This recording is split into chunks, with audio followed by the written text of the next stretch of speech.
여기 아무것도 보이지 않는 캐나다의 설원에서 강아지가 냄새를 맡으며 짖고 있습니다. 그러자 모든 사람들이 그곳을 손과 삽으로 파내기 시작하는데요. 이후 한 소녀가 그곳에서 눈물을 흘리고 있는 모습이 보이기 시작하자 모두가 강아지에게 박수를 보냅니다. 대체 무슨 일이 있었던 걸까요? 안녕하세요.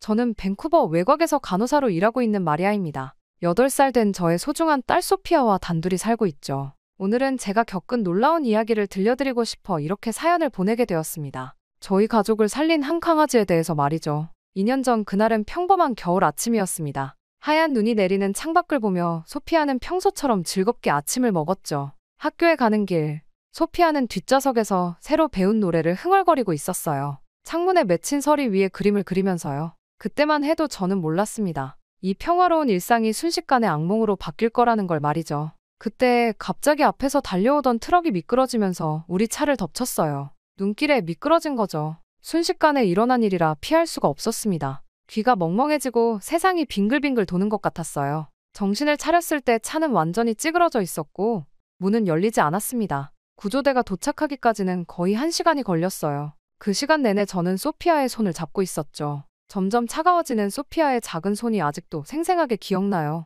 조금만 더 버텨, 우리 소피아. 제발. 저는 울면서 소피아를 안아주는 것밖엔 할 수 없었습니다. 다행히 저희는 구조되었지만 소피아는 중상을 입었어요. 다리 수술을 받고 2주간 입원 치료를 받아야 했죠. 그리고 결국 그날의 공포는 소피아의 마음에 더 깊은 상처를 남겼습니다. 퇴원 후 소피아는 완전히 다른 아이가 되어버리고 말았죠. 밤마다 악몽에 시달리며 비명을 지르고 작은 소리만 들려도 온몸을 떨었어요. 자동차 소리만 들려도 패닉 상태가 되어버렸습니다. 더 안타까웠던 건 소피아가 완전히 세상과 단절되어 버렸다는 거예요. 한때는 반에서 제일 활발했던 아이였는데 이제는 친구들의 이름을 들어도 덜덜 떨며 숨어버렸죠. 학교 앞에만 가도 과호흡이 시작되어서 결국 등교를 완전히 포기해야 했어요. 담임 선생님이 집으로 찾아와도 이불 속에 숨어 나오지 않았습니다. 창밖에서 들리는 아이들의 웃음소리에도 공포에 질려 귀를 막았죠. 제일 친했던 에밀리가 영상통화를 걸어도 안 돼, 안 돼 하며 휴대폰을 던져버렸어요. 그렇게 사고 이후 예전에는 늘 노래하고 춤추던 저희 집은 마치 영원히 멈춰버린 시계처럼 조용해졌습니다. 특히나 밤이 더 힘들었어요. 소피아는 자다가도 차가워요, 도와주세요 하며 비명을 지르고 식은땀을 흘리며 떨었죠. 악몽에서 깨어나도 현실이 더 무서웠는지 아침이면 침대 밑으로 기어들어가 웅크리고 있었어요. 식사도 제대로 못했죠. 예전엔 잘도 먹던 아이가 이제는 하루 종일 빵 한 조각도 겨우 물었어요. 물론 소피아를 낫게 하기 위해 안 해본 게 없었습니다. 유명하다는 심리 상담사는 다 찾아갔어요. 미술 치료실에서는 소피아가 시커먼 색으로만 그림을 그렸죠. 놀이치료사는 소피아가 치료실 구석에서 꼼짝도 않고 앉아있기만 하다가 결국 포기했어요. 소아 정신과 전문의는 약물 치료를 권했지만 그것도 소피아의 악몽을 막지는 못했습니다. 그렇게 매일 밤 저는 소피아의 방문 앞에 앉아 있었어요. 문틈 사이로 들리는 흐느낌에 가슴이 찢어졌죠. 엄마, 나 죽을 것 같아. 무서워.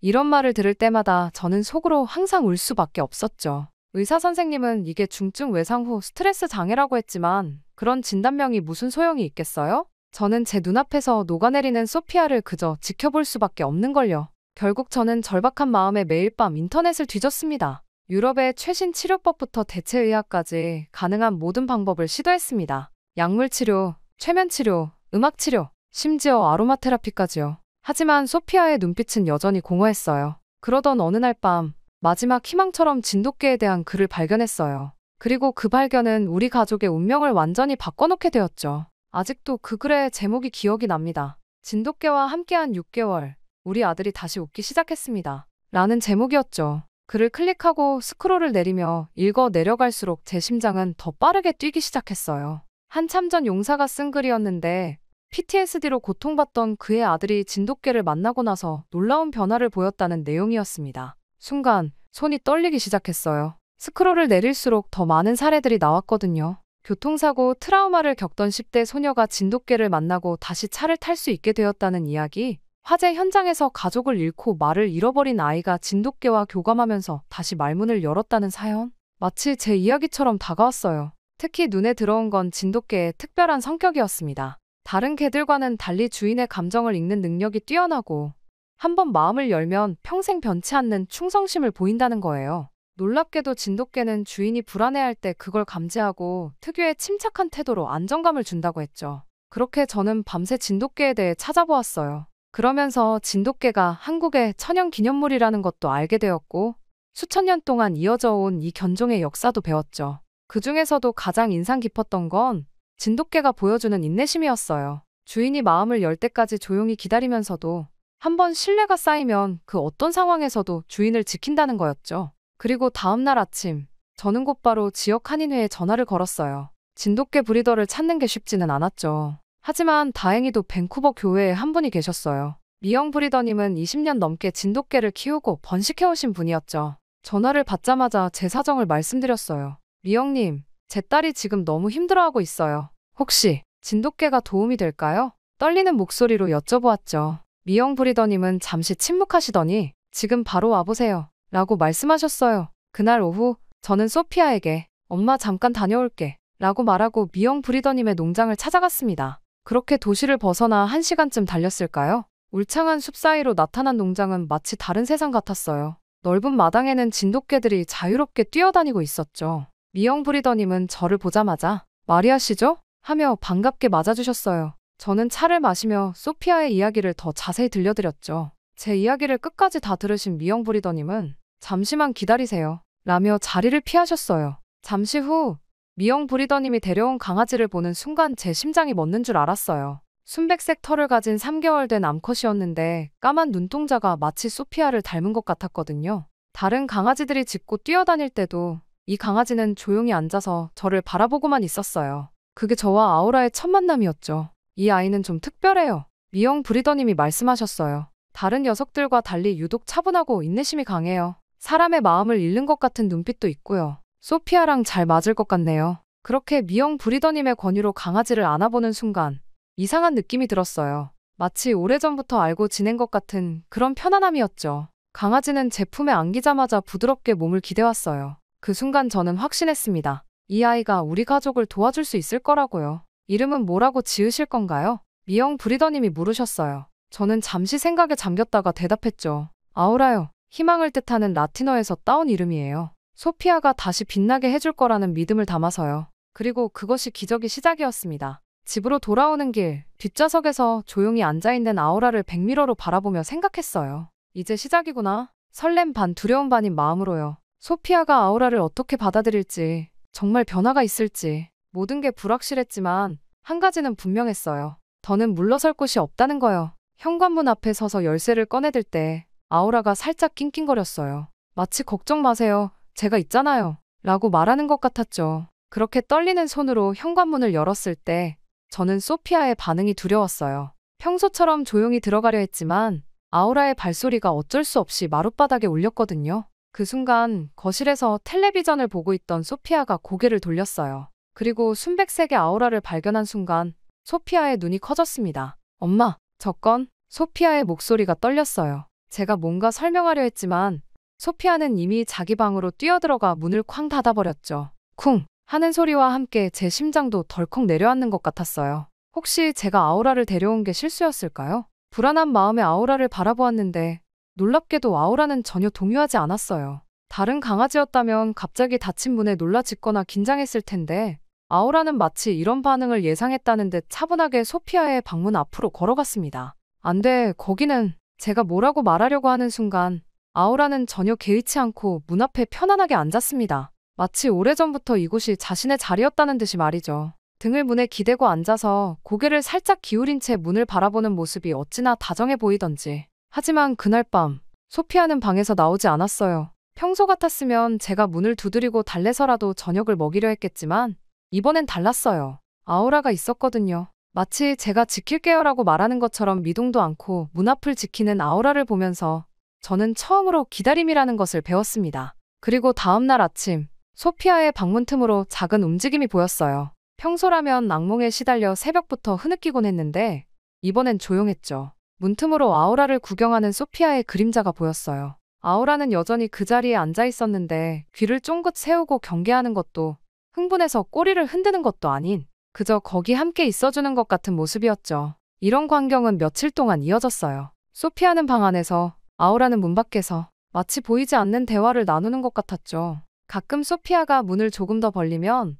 아우라는 고개를 살짝 돌려 부드러운 눈빛을 보내는 정도였어요. 억지로 다가가려 하지 않았죠. 그러다 셋째 날 밤 특별한 일이 일어났습니다. 소피아가 평소처럼 악몽을 꾸고 있었나 봐요. 방 안에서 흐느끼는 소리가 들렸거든요. 그런데 이번엔 달랐어요. 아우라가 처음으로 소리를 냈어요. 으르렁거리거나 짖는 게 아니라 아주 작고 부드러운 휘파람 같은 소리였죠. 마치 자장가처럼 들려왔어요. 그러자 놀랍게도 소피아의 흐느낌이 멈췄어요. 그리고 잠시 후 문이 조금 열렸죠. 소피아가 눈물로 범벅이 된 얼굴로 아우라를 내다보고 있었어요. 아우라는 여전히 그 자리에 앉아 평화로운 눈빛으로 소피아를 바라보았죠. 그리고 마침내 기적 같은 순간이 찾아왔습니다. 소피아가 조심스럽게 손을 내밀었거든요. 처음에는 겁먹은 듯이 떨리는 손이었는데 아우라의 따뜻한 숨결이 손끝에 닿자 조금씩 안정되어 갔어요. 소피아의 작은 손가락이 아우라의 부드러운 털에 닿았을 때 저는 숨을 죽이고 그 순간을 지켜보았습니다. 안녕,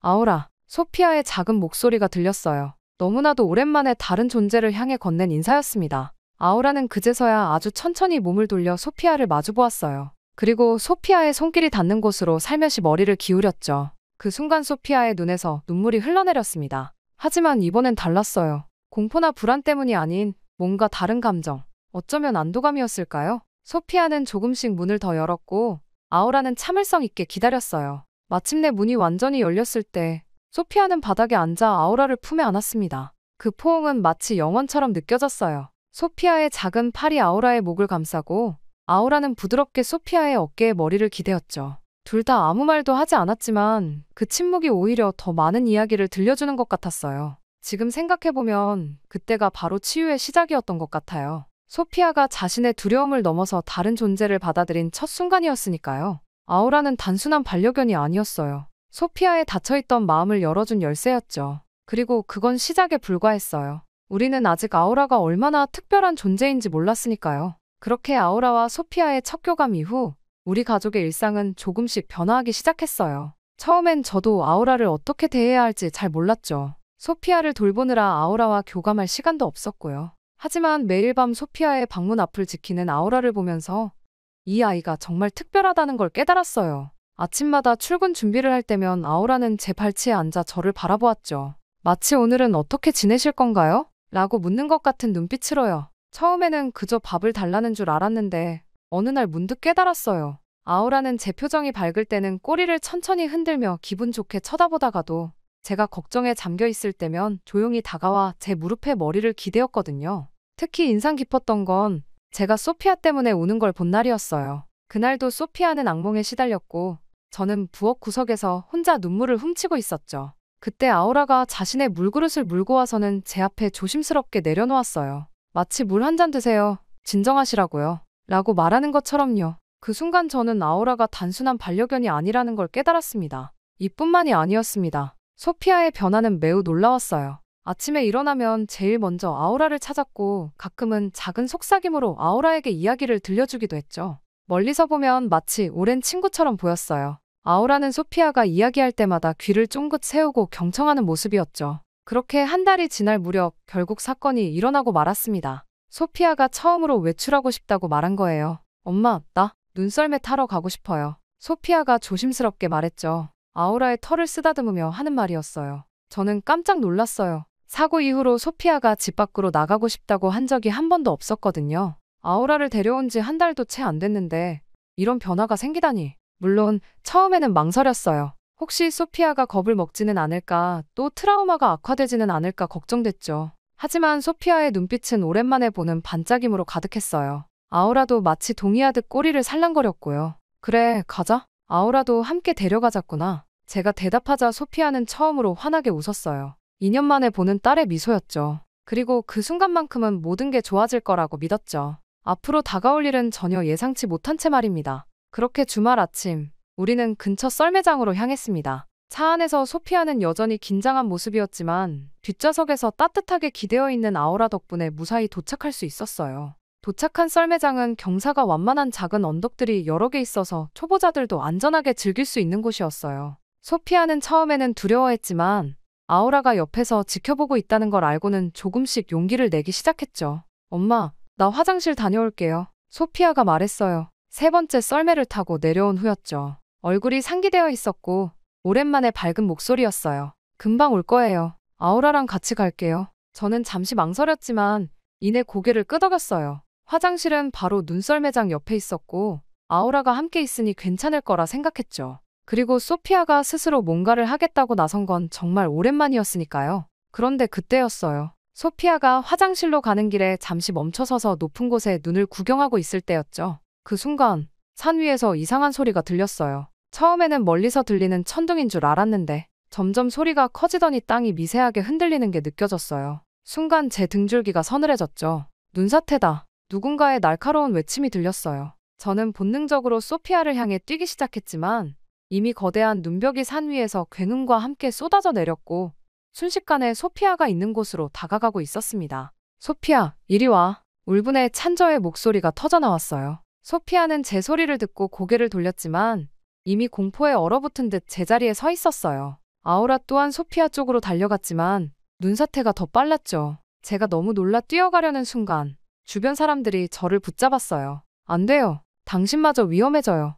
구조대가 오고 있어요. 지금 가면 죽어요. 사람들의 외침이 들렸지만 제 귀에는 들어오지 않았어요. 저는 필사적으로 몸부림치며 소리쳤죠. 놓으세요. 제 딸이에요. 소피아. 하지만 이미 늦었어요. 눈사태가 소피아를 삼켜버렸고 순식간에 하얀 폭포가 되어 계속해서 쏟아져 내렸죠. 그렇게 시간이 얼마나 흘렀을까요? 눈사태가 멈추고 눈보라가 가라앉기 시작했을 때 제 눈앞에 펼쳐진 광경은 악몽 같았어요. 소피아가 있던 자리는 이미 3m가 넘는 눈더미로 뒤덮여 있었고 주변의 모든 것이 하얀 눈 속에 파묻혀 있었죠. 소피아, 이번에는 아무도 저를 막지 못했어요. 저는 울부짖으며 미친 듯이 눈더미를 향해 달려갔죠. 하지만 어디를 파야 할지 알 수 없었어요. 눈은 너무 깊었고 모든 게 하얗기만 했죠. 맨손으로 눈을 파내기 시작했지만 파낼수록 더 많은 눈이 무너져 내렸어요. 그리고 그때 아우라가 특별한 행동을 보였어요. 코를 땅에 대고 이리저리 움직이더니 갑자기 어느 한 지점에서 격렬하게 짖기 시작했죠.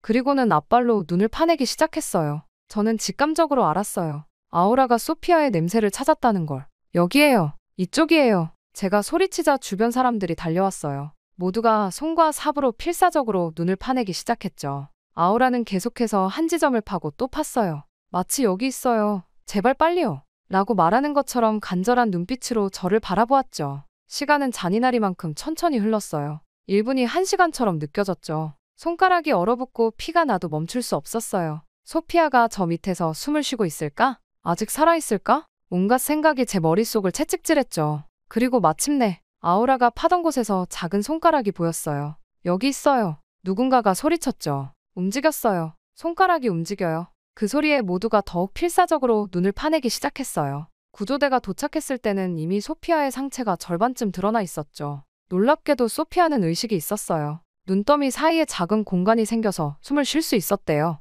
엄마, 소피아의 희미한 목소리가 들렸을 때 저는 그 자리에서 주저앉아 울었어요. 아우라는 계속해서 소피아의 얼굴을 핥아주며 체온을 전해주려 했죠. 구조대원들은 이런 빠른 발견이 기적이라고 했어요. 하지만 저는 알아요. 이건 기적이 아니라 아우라의 놀라운 능력과 사랑이 만든 구조였다는 걸요. 그렇게 소피아를 병원으로 이송하는 구급차 안에서 아우라는 계속해서 소피아의 손을 핥아주었어요. 마치 이제 괜찮아. 내가 여기 있잖아. 라고 말하는 것처럼요. 소피아는 희미하게 웃으며 아우라의 머리를 쓰다듬었죠. 그 순간 저는 깨달았어요. 아우라는 우리 가족에게 보내진 수호천사라는 걸요. 병원에 도착하자마자 소피아는 응급실로 이송됐어요. 의료진들이 소피아의 상태를 확인하는 동안 저는 아우라와 함께 대기실에서 초조하게 기다렸죠. 그때까지만 해도 우리는 몰랐어요. 스키장의 그 순간이 누군가의 카메라에 담겨 있었다는 것을, 그리고 그 영상이 우리의 삶을 또 한 번 바꿔놓게 될 거라는 것을요. 그러다 대기실의 텔레비전에서 갑자기 익숙한 장면이 나왔어요.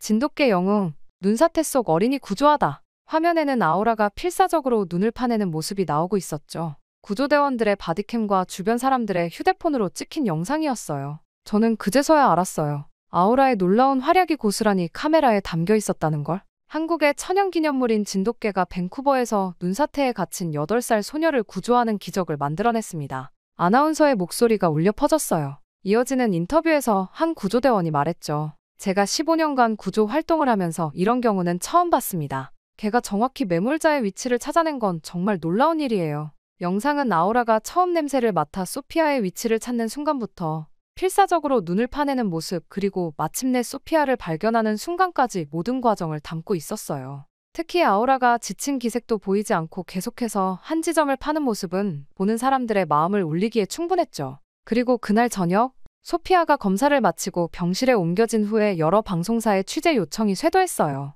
처음에는 지역 뉴스였다가 밴쿠버 전체에, 그리고 캐나다 전국 뉴스로 번져나갔죠. CNN이 처음 연락해왔을 때는 정말 놀랐어요. 진돗개의 기적적인 구조? 라는 제목으로 특집 방송을 하고 싶다고 했거든요. 다른 뉴스에서는 한국의 진돗개, 캐나다에서 생명을 구하다 라는 헤드라인으로 우리 이야기를 보도했어요. 특히 아우라가 평소 소피아의 PTSD 치료에도 도움을 주고 있었다는 사실이 알려지면서 이야기는 더욱 화제가 되었죠. 진돗개 충성심과 치유의 능력이 전 세계인의 마음을 사로잡은 거예요. 이뿐만이 아니었습니다. 전문가들의 분석도 이어졌어요. 한국의 진돗개 전문가들은 화상 인터뷰를 통해 진돗개의 특별한 능력에 대해 설명했죠. 진돗개는 뛰어난 후각과 지능을 가졌을 뿐만 아니라 주인과 특별한 유대감을 형성하는 견종입니다. 수천 년간 한국에서 가정을 지켜온 충직한 개죠. 아우라가 보여준 행동은 진돗개의 이러한 본능과 충성심이 완벽하게 발현된 사례라고 할 수 있습니다. 구조 전문가들 또한 아우라의 행동에 매우 놀라워했어요.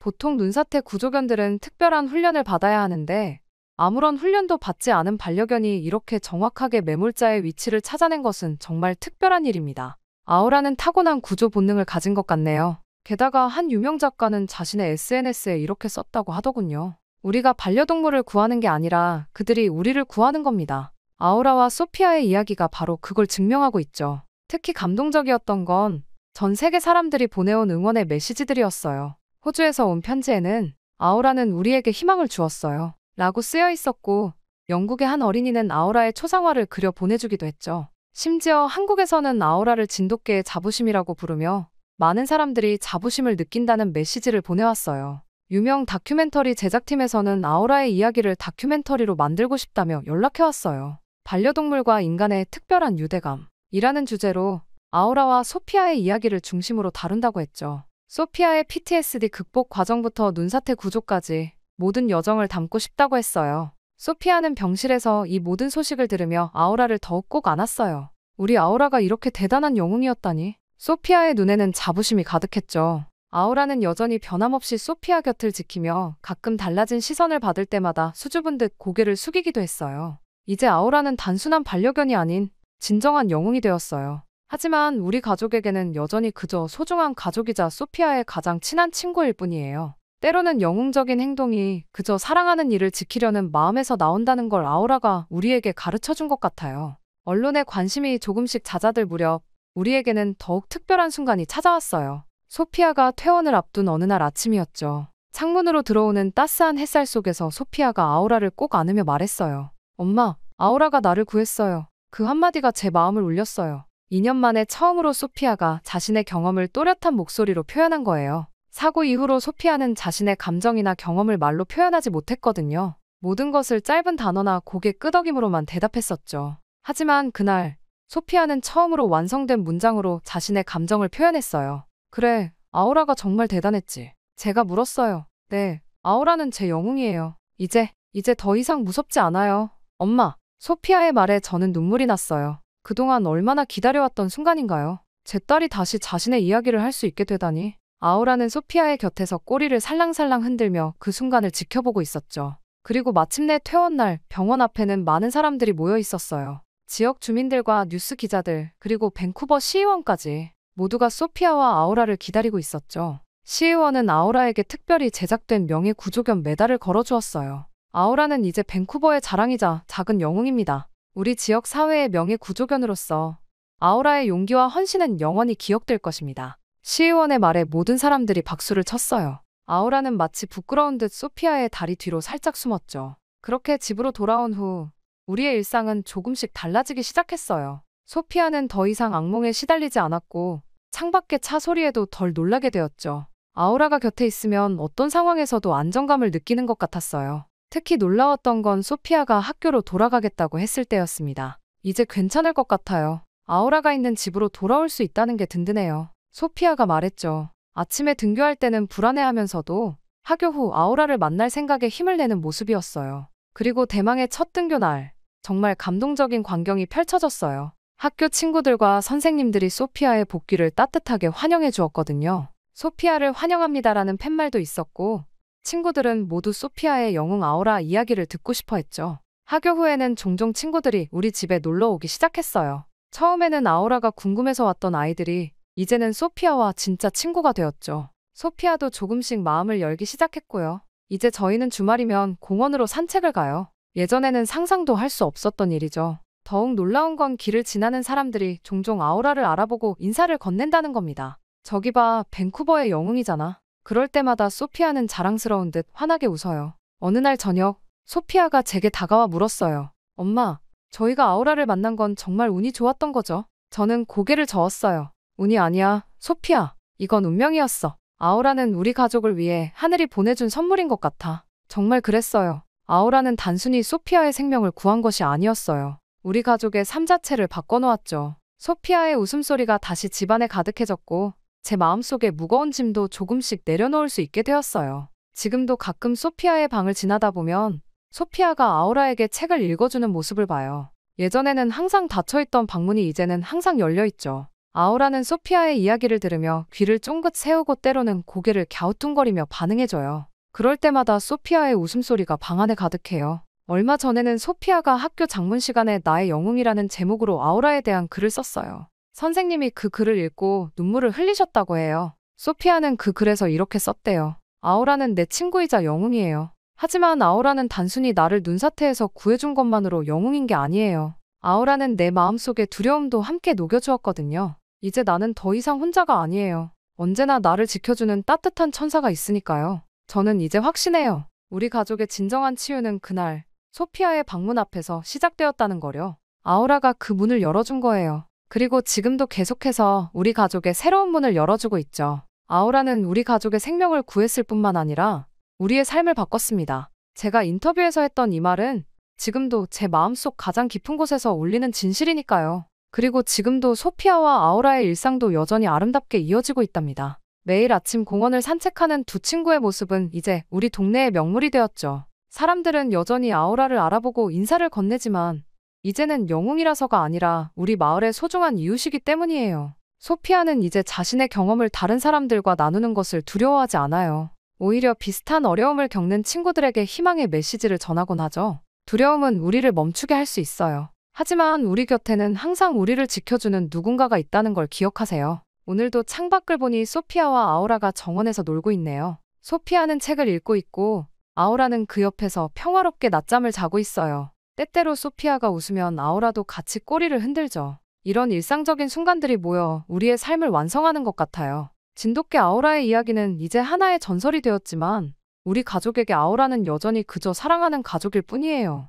매일 아침 우리를 반갑게 맞이하고 저녁이면 소피아의 숙제를 지켜보며 밤이면 우리 집을 지키는 그런 평범하고도 특별한 존재죠. 이 이야기는 끝이 아니에요. 아우라와 소피아는 여전히 함께 자라나고 있고 새로운 추억을 만들어가고 있으니까요. 그들의 이야기는 앞으로도 많은 사람들에게 희망과 용기를 전해줄 거예요. 진정한 사랑과 우정이 어떤 기적을 만들어낼 수 있는지를 보여주면서요. 그리고 저는 믿어요. 이 세상 어딘가에는 또 다른 아우라가 있을 거라고요. 누군가의 마음을 열어주고 삶을 바꿔놓을 준비가 되어 있는 특별한 친구들이요. 우리는 그저 그들의 사랑을 받아들일 준비가 되어 있으면 될 뿐이죠. 그리고 이 모든 것을 알려준 것은 저희에게 선물처럼 와준 아우라 덕분이랍니다. 왜 한국의 천연기념물인지 알 수 있는 저희의 영웅 아우라 말이에요. 그리고 앞으로도 저희는 저와 소피아 그리고 아우라와 함께 행복하게 살아가려 해요. 평생 감사하는 마음을 가지면서 말이죠. 저의 이야기는 이렇게 끝이 나지만 저희의 새로운 여정은 이제 시작입니다. 아우라와 함께 말이죠.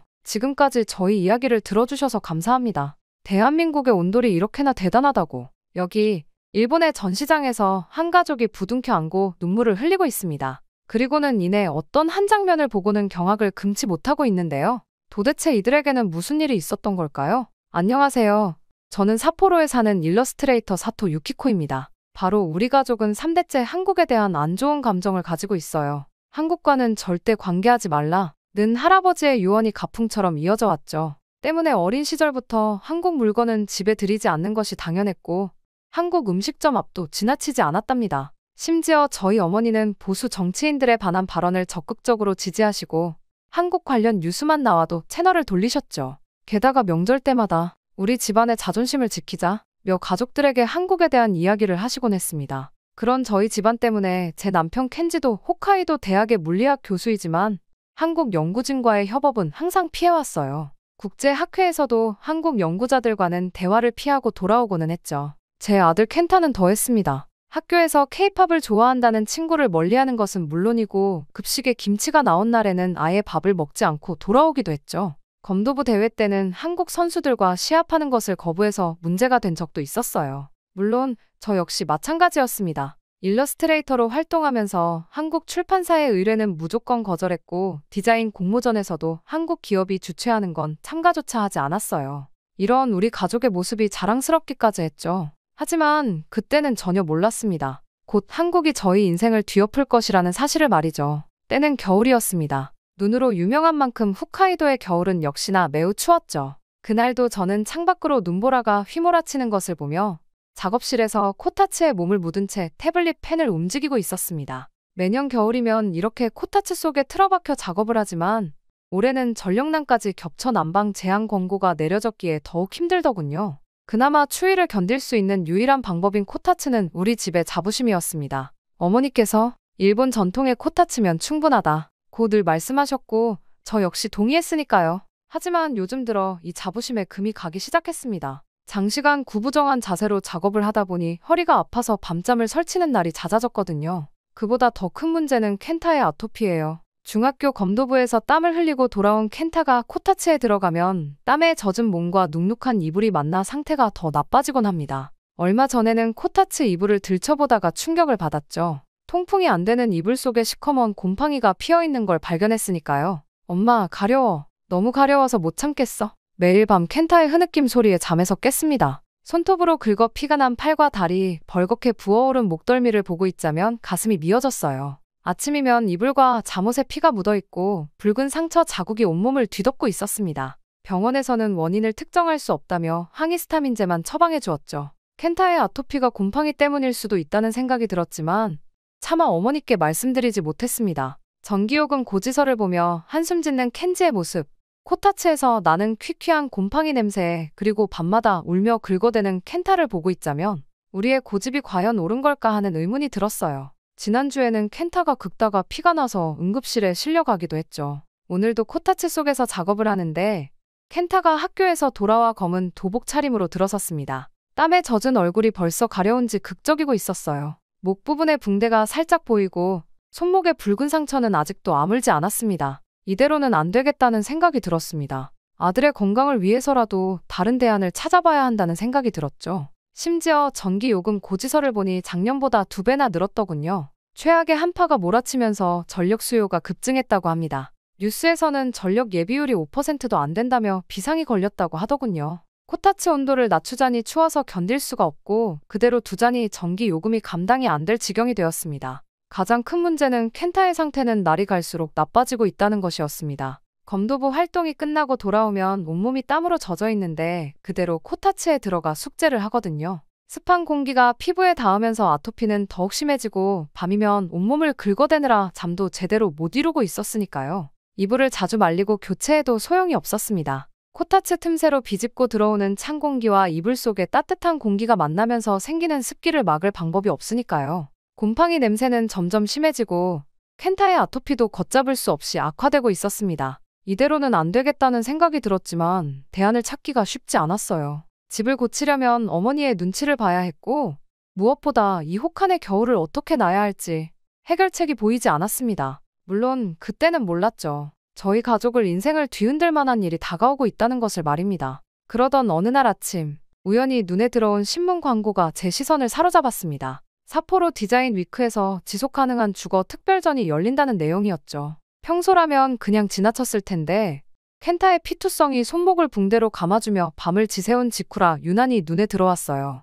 혹시 켄타의 아토피에 도움이 될 만한 것이 있을까 하는 마음에 저는 이끌리듯 전시회를 찾았습니다. 입구에서 받은 팸플릿을 보니 친환경 난방 시스템, 새집 증후군 해결 방안, 실내 공기질 개선 등 제가 고민하던 문제들과 관련된 내용이 많더군요. 전시장은 예상보다 훨씬 붐볐어요. 대부분의 부스가 일본과 유럽의 기업들이었는데 한쪽 구석에 전통 난방 시스템 체험관이라는 간판이 걸린 부스가 있었습니다. 처음에는 그저 지나치려 했는데 그곳에서 나오는 따뜻한 기운이 발걸음을 붙잡았어요. 호기심에 이끌려 들어가 보니 바닥 전체가 따뜻했습니다. 차가운 발바닥이 녹아드는 듯한 포근함이 느껴졌죠. 게다가 공기도 따뜻하더군요. 옆을 보니 온돌이라는 한국의 전통 난방 시스템이라는 설명이 벽면에 적혀 있었어요. 한국이라는 단어를 보는 순간 발걸음을 돌리려 했지만 따뜻한 온기가 너무나 편안해서 저도 모르게 그대로 서 있을 수밖에 없었습니다. 어떠세요? 따뜻하시죠? 그 순간 한국인 특유의 억양이 묻어나는 일본어의 고개를 들어보니 부스 안쪽에서 중년의 남성이 미소를 지으며 다가오고 있었습니다. 박민준 교수라고 자신을 소개하는 그는 홋카이도 대학 건축학과 겸임 교수라고 했어요. 순간 거부감이 들었지만 발바닥을 통해 전해지는 따뜻함이 마음을 흔들었습니다. 이 난방 시스템의 가장 큰 특징은 자연스러운 통풍 구조예요.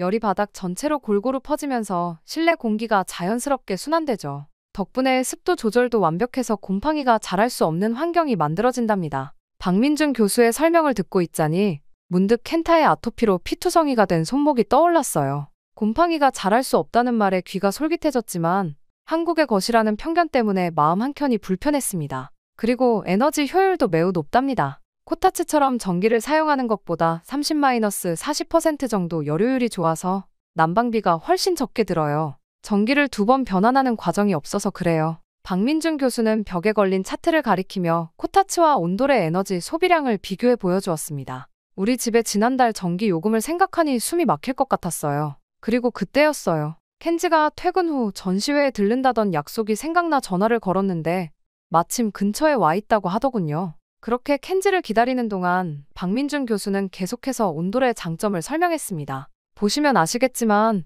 전신이 골고루 데워지는 것이 특징이에요. 상체만 따뜻한 게 아니라 발끝부터 머리끝까지 균일한 온도를 유지할 수 있죠. 특히 피부가 민감하신 분들께 추천드립니다. 실제로 온돌 체험관 안은 마치 봄날의 햇살이 내리쬐는 것처럼 포근했어요. 곳곳에 설치된 온도계와 습도계가 쾌적한 실내 환경을 보여주고 있었죠. 한쪽 벽면에는 온돌의 구조를 보여주는 단면도가 전시되어 있었는데 열이 어떻게 전달되는지 한눈에 알 수 있게 되어 있었습니다. 얼마 지나지 않아 도착한 켄지는 도착하자마자 온돌의 과학적 원리에 깊은 관심을 보였어요. 물리학 교수답게 열 전달 방식과 에너지 효율에 대해 박민준 교수와 열띤 토론을 시작했습니다. 처음에는 한국인이라는 것을 알고 약간 경직된 모습이었지만 대화가 진행될수록 켄지의 표정이 밝아졌어요. 이건 정말 과학적으로 완벽한 시스템이네요. 연력학 법칙에 따른 자연스러운 대류 현상을 이용한 거라니 놀랍습니다. 켄지의 말에 박민준 교수는 더욱 자세한 설명을 이어갔어요. 바닥 전체를 데우는 방식이 어떻게 에너지 효율을 높이는지, 왜 곰팡이가 생기지 않는지, 실내 공기질이 어떻게 개선되는지. 남편의 눈빛이 점점 더 진지해지는 게 보였습니다. 그때 갑자기 켄타에게서 전화가 왔어요. 검도 연습이 끝나고 전시회로 오겠다는 거였죠. 켄타가 도착했을 때 처음에는 한국인 교수를 보고 눈살을 찌푸렸어요. 하지만 온돌 체험관에 들어서자마자 눈에 띄게 달라진 공기를 느꼈는지 평소보다 훨씬 덜 극적거렸어요. 여기 되게 따뜻한데요? 검도장에도 이런 게 있으면 좋겠어요. 연습하고 나서 이렇게 있으면 피부가 덜 가려울 것 같아요. 켄타의 말에 저도 모르게 눈시울이 붉어졌습니다. 우리 아이가 이렇게 편안해하는 모습을 본 게 얼마만인지 마음이 너무나도 아프더군요. 하지만 동시에 마음이 복잡해졌어요. 이토록 좋은 게 한국의 것이라니 어머니께 어떻게 말씀드려야 할지 걱정이 앞섰습니다. 박민준 교수는 우리 가족의 눈치를 살피면서도 친절하게 설명을 이어갔어요. 켄타의 아토피 상태를 듣더니 온돌이 어떻게 도움이 될 수 있는지 구체적으로 이야기해 주었죠. 곰팡이가 생기지 않는 원리, 습도 조절이 자연스럽게 되는 방식, 그리고 전신이 골고루 데워지면서 혈액순환이 좋아지는 효과까지 말입니다. 특히 인상 깊었던 것은 단열과 환기에 대한 설명이었어요. 현대식 온돌은 전통 온돌의 장점은 그대로 살리면서도 최신 기술로 더욱 효율을 높였다고 했죠. 단열재와 추결 시스템이 결합되어 한번 데워진 열이 오래 유지된다는 점이 놀라웠습니다. 그렇게 온돌을 체험하고 집으로 돌아오는 길, 차 안은 묘한 긴장감이 감돌았습니다. 켄지는 평소와 달리 생각에 잠긴 듯 조용했고 켄타는 여전히 따뜻했던 바닥을 이야기하며 들떠 있었어요. 저는 어머니의 반응이 걱정되면서도 처음으로 희망이 보이는 것 같은 기분이 들었죠. 과학은 국경이 없는 거야. 켄지가 작은 목소리로 중얼거렸어요. 이건 단순한 문화의 차이가 아니라 과학적 원리를 활용한 훌륭한 기술이야. 그의 말을 들으며 저는 오랫동안 우리를 지배해온 편견이 조금씩 녹아내리는 것을 느꼈습니다. 하지만 이제 더 큰 산이 남아있었죠. 어머니를 설득하는 일. 과연 우리가 해낼 수 있을까요? 그렇게 집으로 돌아온 그날 밤, 켄지와 저는 오랜 시간 이야기를 나눴습니다. 켄타가 잠든 후 거실에서 코타츠에 앉아 차를 마시며 온돌 시스템에 대해 진지하게 상의했어요. 켄지는 노트북을 펼쳐 전시회에서 찍어온 자료들을 하나씩 살펴보았습니다. 유키코, 솔직히 말해서 이건 정말 훌륭한 시스템이야. 연력학적으로 완벽해. 하지만 켄지의 말끝이 흐려졌어요. 하지만 우리 둘 다 알고 있었죠. 부모님을 설득하는 게 얼마나 어려울지에 대해서 말이에요. 특히 저희 어머니는 집안의 모든 결정권을 쥐고 계시니까요. 한국과 관련된 것이라면 더욱 완강하실 거예요. 하지만 다음날 아침, 저는 용기를 내어 어머니께 전화를 드렸습니다. 켄타의 아토피 때문에 새로운 난방 시스템을 알아보고 있다고 조심스럽게 말씀드렸죠. 하지만 온돌이란 말이 나오는 순간 전화기 너머로 어머니의 날카로운 목소리가 들려왔어요. 뭐라고? 한국의 온돌을 우리 집에 들여오겠다고. 절대 안 돼.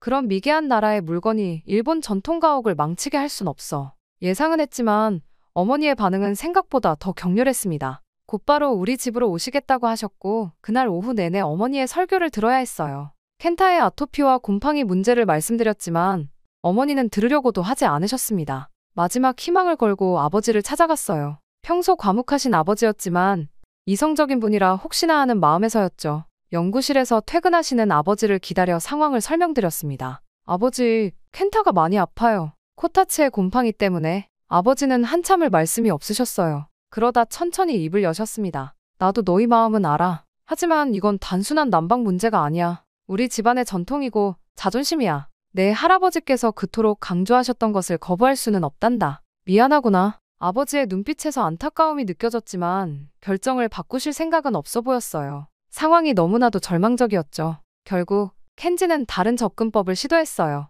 대학 연구실에서 곰팡이 샘플을 채취해 분석하기 시작했고 코타츠와 온돌의 습도 관리 비교 실험을 진행했습니다. 실험실 한쪽에 코타츠를 다른 한쪽에 작은 온돌 체험존을 설치했죠.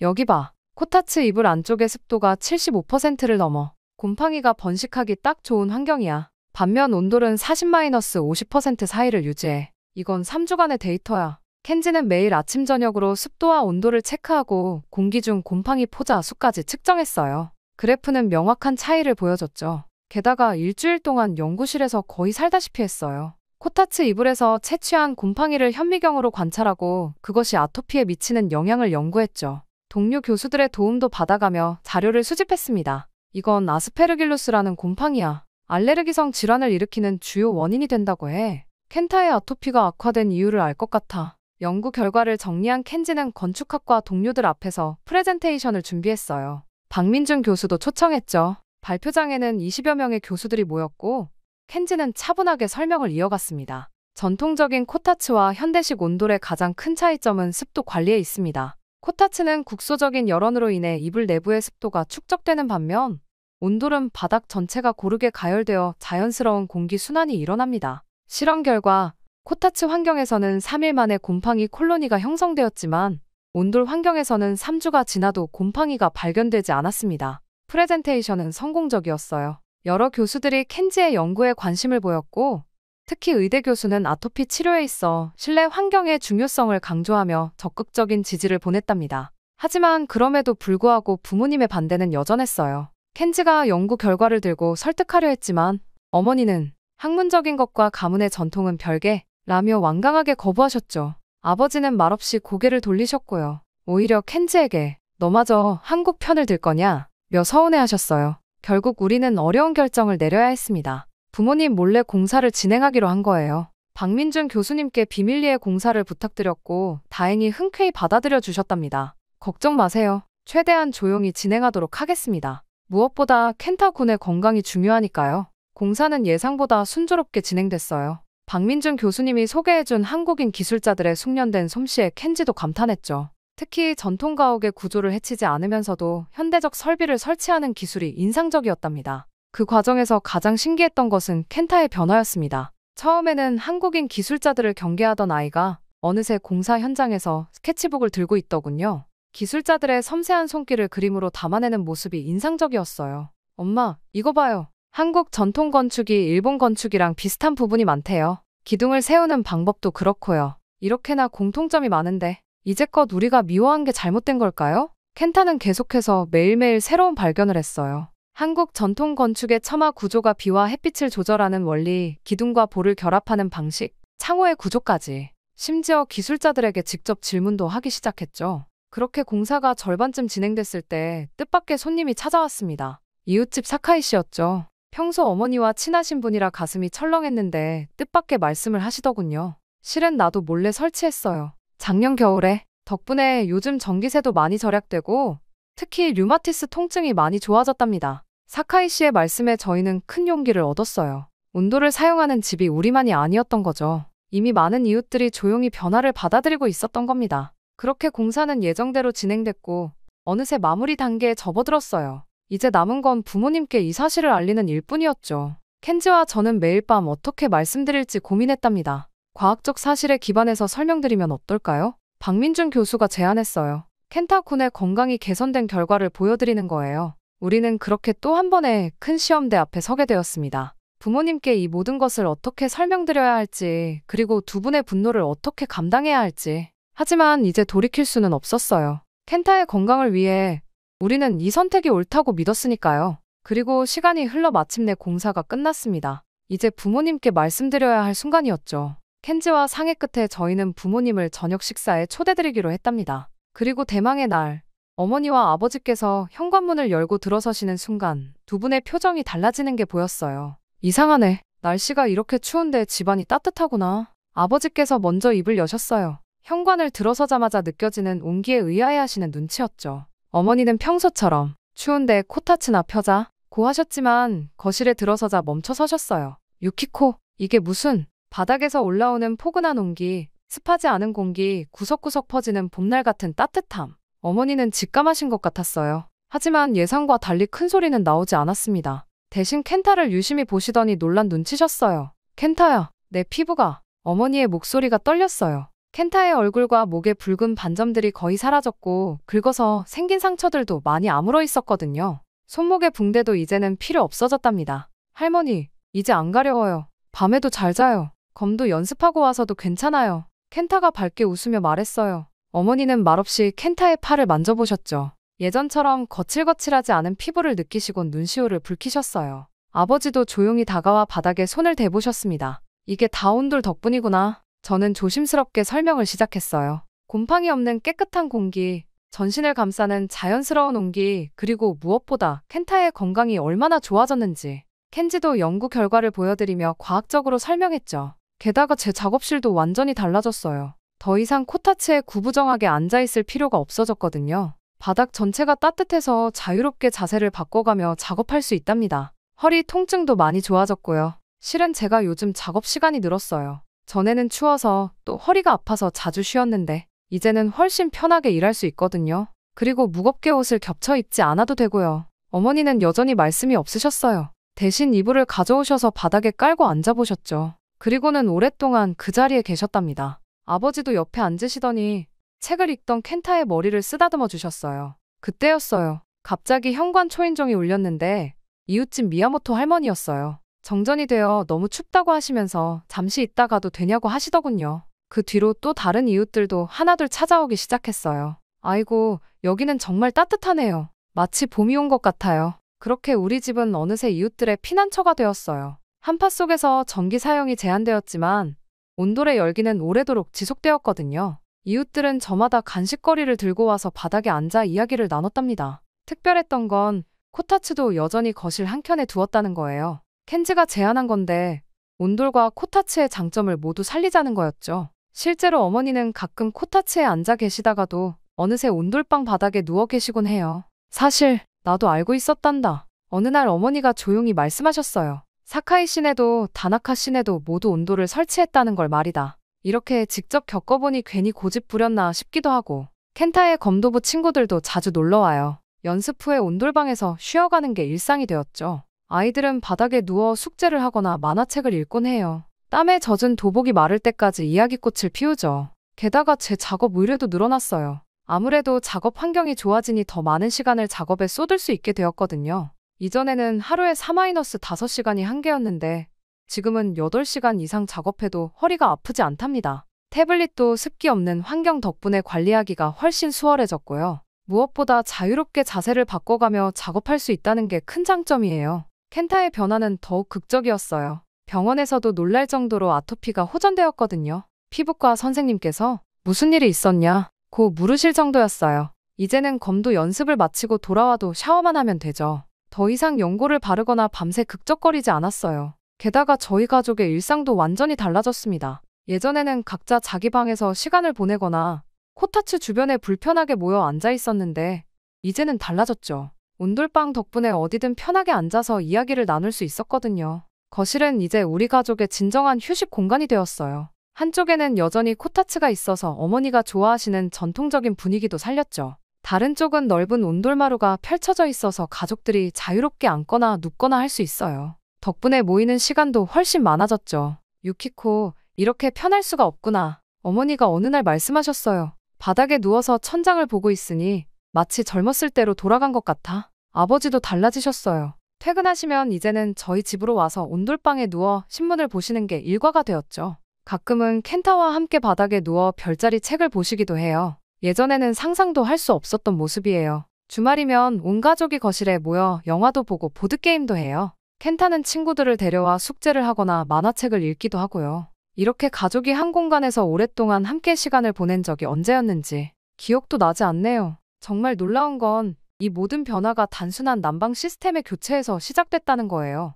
온도를 설치하면서가 시작이었죠. 차가웠던 우리의 편견이 녹아내리면서 가족의 온기도 함께 커져간 것 같아요. 이제 우리 집은 진정한 의미의 따뜻한 보금자리가 되었답니다. 이후 우리가 가진 편견을 버리고 나니 오히려 더 큰 가치를 발견하게 된 거죠. 라는 켄지의 말처럼 우리 가족의 변화는 이제 큰 반향을 일으키고 있었습니다. 켄지의 연구는 예상보다 더 큰 주목을 받았어요. 대학 연구소에서는 3개 연구실이 공동으로 대규모 프로젝트를 시작했어요. 1000가구를 대상으로 하는 대규모 조사였죠. 코타츠 사용 과정과 온돌 설치 과정의 실내 환경을 비교하는 내용이었어요. 온돌 설치 과정의 경우 실내 곰팡이 포자 수가 평균 82% 감소했어요. 특히 아토피나 천식이 있는 거주자의 85%가 증상 완화를 경험했다는 데이터가 나왔죠. 연구 발표회장은 발 디딜 틈이 없었습니다. 의대, 건축학과, 환경공학과 교수들이 모두 모였거든요. 질문이 쏟아졌죠. 전기 사용량은 어떤가요? 일본 전통 가옥 구조에 미치는 영향은요? 장기적인 건강 효과는 어떻게 측정하실 계획인가요? 켄지는 차분하게 설명했어요. 전기 사용량은 평균 43% 감소, 전통 가옥의 구조는 오히려 더 견고해졌다는 조사 결과도 있었답니다. 켄타도 학교에서 큰 활약을 했어요. 보건 수업 발표를 준비하면서 아버지의 연구 자료를 바탕으로 직접 파워포인트도 만들고 자신의 아토피 치료 과정을 사진으로 정리했죠. 여기 보세요. 제 팔에 상처가 어떻게 아물었는지 알 수 있죠. 이건 곰팡이 포자를 현미경으로 본 사진이에요. 아빠가 찍어주셨어요. 반 친구들은 놀라움을 감추지 못했다고 하더군요. 특히 비슷한 증상으로 고생하는 친구들의 부모님들께서 연락을 주시기도 했죠. 보건 선생님은 켄타의 발표 자료를 다른 반에서도 보여주고 싶다고 하셨어요. 당연히 어머니의 변화가 가장 놀라웠어요. 텔레비전에서 우연히 한국의 전통 건축을 다룬 다큐멘터리를 보시게 된 게 시작이었죠. 처음에는 그냥 지나치려 하셨대요. 하지만 온돌의 과학적 원리를 설명하는 부분에서 발걸음을 멈추셨다고 하더군요. 이렇게 과학적인 거였니? 우리가 얼마나 무지했던 걸까? 이제는 이웃들이 모이면 어머니가 먼저 온돌 이야기를 꺼내세요. 켄타의 아토피가 나은 이야기부터 시작해서 전기세가 줄어든 이야기, 잠이 잘 온다는 이야기까지, 심지어 한국 드라마도 찾아보시기 시작했어요. 예전이었다면 상상도 못할 일이었죠. 게다가 지난 겨울 그토록 반대하시던 어머니가 이웃들을 초대해 다과회를 여셨어요. 온돌방에 앉아 한국 전통차를 마시며 이야기꽃을 피우시더군요. 어머니의 말씀이 아직도 귓가에 맴돌아요. 우리가 고집을 부린 게 아니라 편견에 사로잡혀 있었던 거구나. 이제야 알겠어. 켄지의 연구는 이제 전국적인 프로젝트가 되어가고 있어요. 30개 대학, 50개 병원이 참여하는 대규모 연구로 발전했죠. 켄타는 이제 당당하게 말해요. 우리 집의 온돌이 사람들을 돕고 있대요. 정말 자랑스러워요. 따뜻한 온기가 녹인 건 단순히 추위만이 아니었던 것 같습니다. 우리의 차가운 편견도 굳어있던 생각도 모두 따뜻하게 녹여버렸거든요. 이제 우리 동네에서는 한국의 온돌이 겨울철 필수품이 되었으니까요. 그렇게 시간이 흘러 겨울이 다시 찾아왔습니다. 1년 전 우리 가족의 작은 변화로 시작된 이야기는 이제 홋카이도 전역으로 퍼져나갔어요. 삿포로 시내에만 300여 가구가 온돌 시스템을 설치했다고 하네요. 특히 아토피나 호흡기 질환으로 고생하는 가정에서 많이 찾았답니다. 그리고 이번에 제가 쓴 에세이가 출간되었어요. 처음에는 그저 일기처럼 써내려간 글이었는데 지역 신문에 연재하면서 많은 분들이 공감해 주셨죠. 켄타의 아토피로 시작된 이야기, 가족의 편견이 녹아내린 과정, 그리고 새로운 희망을 발견한 순간들까지 모든 것을 진솔하게 담아냈답니다. 유키코 씨의 글이 많은 용기를 주었어요. 저희도 이제 온돌 설치를 결심했습니다. 이런 편지들이 하나둘 쌓이기 시작했어요. 특히 아토피로 고생하는 아이를 둔 부모님들의 연락이 많았죠. 출판사에서는 이런 사연들을 모아 에세이 증보판을 내자고 제안했답니다. 더 놀라운 건 켄타의 장래 희망이 바뀐 거예요. 검도 선생님이 되고 싶다던 아이가 이제는 건축가를 꿈꾸고 있어요. 박민준 교수님이 보내주신 한국 전통 건축책을 밤새도록 보더니 스케치북에 자기만의 도장 설계도를 그리기 시작했답니다. 온돌이 있는 도장을 만들고 싶어요. 운동하고 나서 바로 휴식할 수 있는, 그리고 아픈 친구들도 편하게 운동할 수 있는 그런 곳이요. 켄지의 연구도 새로운 단계로 접어들었어요. 박민준 교수님과 함께한 친환경 주거 프로젝트를 시작했거든요. 두 분은 전통 건축의 장점을 현대 기술과 접목하는 연구를 진행하고 계세요. 특히 온돌의 원리를 응용한 새로운 난방 시스템 개발에 집중하고 계시죠. 우리가 미처 몰랐던 선조들의 지혜가 이렇게나 과학적이었다니 앞으로가 더 기대됩니다. 켄지의 말처럼 이제 온돌은 의료계에서도 공식적으로 인정받고 있어요. 홋카이도 의사회에서는 건강 주거, 환경 가이드라인에 온돌 시스템을 필수 항목으로 포함시켰답니다. 아토피 환자들의 성공 사례가 쌓이면서 피부과와 소아과에서도 적극적으로 추천하고 있죠. 어머니도 이제는 완전히 달라지셨어요. 한국 드라마를 보시다가 문득 이런 말씀을 하시더군요. 저기 보이는 집도 온돌이 있을까? 우리처럼 따뜻하게 지내고 있겠지? 우리 집은 이제 작은 문화 교류의 장이 되었어요. 한국에서 오신 분들, 온돌에 관심 있는 이웃들, 아토피로 고민하는 부모님들, 매주 다양한 분들이 찾아오시죠. 이야기를 나누다 보면 어느새 밤이 깊어지곤 해요. 특히 기억에 남는 건 지난주에 있었던 일이에요. 박민준 교수님이 한국의 건축학도들을 데리고 오셨는데 켄타가 직접 나서서 우리 집을 소개했답니다. 서툰 한국어로 설명하는 모습이 기특하더라고요. 저희 집의 온돌이 제 인생을 바꾸었어요. 이제는 제가 더 좋은 온돌을 만들어보고 싶어요. 켄타의 말에 박민준 교수님이 미소를 지으셨어요. 켄타군, 꼭 한국에서 건축을 공부하면 좋겠구나. 우리 가족의 이야기는 이제 새로운 장을 향해 나아가고 있어요. 켄지와 박민준 교수님의 연구는 점점 더 깊어지고 켄타는 자신만의 꿈을 향해 한 걸음씩 나아가고 있죠. 저는 이 모든 이야기를 글로 담아내며 더 많은 사람들과 나누고 싶어요. 제 에세이의 마지막 문장처럼 건강한 따뜻함에는 국경이 없다. 정말 그런 것 같아요. 우리가 가진 편견이라는 벽을 허물자 그 너머에는 더 넓은 세상이 기다리고 있었네요. 이제 우리 가족의 겨울은 매년 더욱 따뜻해질 거예요. 그리고 저는 믿어요. 이 따뜻한 이야기가 앞으로도 계속해서 퍼져나갈 거라는 걸. 마치 온돌의 온기처럼 천천히 하지만 끊임없이 더 많은 이들에게 희망과 위로가 되어줄 거라고요. 저의 이야기는 여기서 끝이 나지만 저희 새로운 이야기는 이제 시작이랍니다.